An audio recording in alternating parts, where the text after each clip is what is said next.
Hello বন্ধুরা, আজকে নিয়ে এসেছি নিরামিষ আলুর দম। সকলকে স্বাগত জানিয়ে আজকে আমি তৈরি করছি এই নিরামিষ শুকনো শুকনো আলুর দম।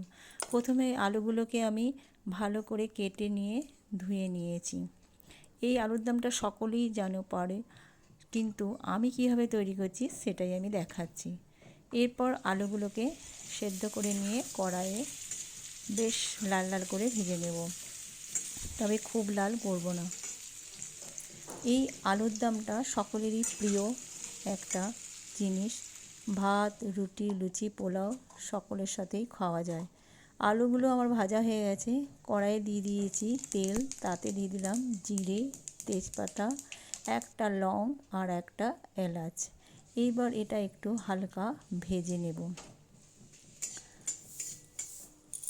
ভিডিওটি পুরো দেখার জন্য সকলকে অনুরোধ থাকলো। আর না দেখলে আলুর দমটা কীভাবে করছি বোঝা যাবে না। যাই হোক, এরপর আমি দিয়ে দিলাম আদা বাটা আর টমেটো বাটা, সাথে ছিল লঙ্কা বাটা।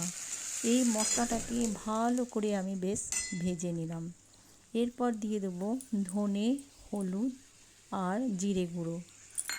এটাও দিয়ে ভালো করে নেড়ে নেব, মশলার যাতে কোনো রকম কাঁচা গন্ধ না বেরোয়।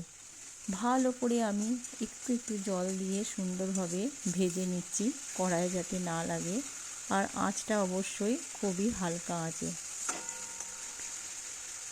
ভালো করে ভেজে নিচ্ছি। আমার মশলাটা ভালোভাবে বেশ শুকনো করে তেল ছেড়ে গেছে, ভালো করে ভেজে নিয়েছি। একটু দিয়ে দিলাম জল আর দিয়ে দিলাম ভেজে রাখা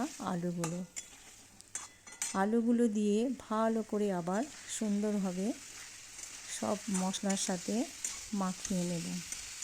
একটু টাইম ধরে করতে হবে বন্ধুরা, তাহলে দেখবে এই আলুর দমটা খেতে খুবই সুন্দর।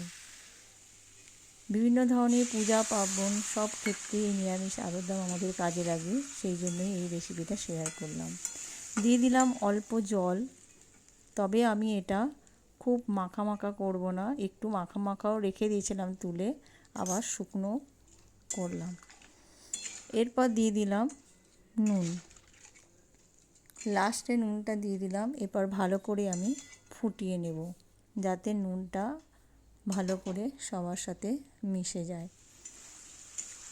আমার আলুর দম প্রায় হওয়ার মুখেই, দেখতেই পাচ্ছ বন্ধুরা, আলুর দম আমার রেডি।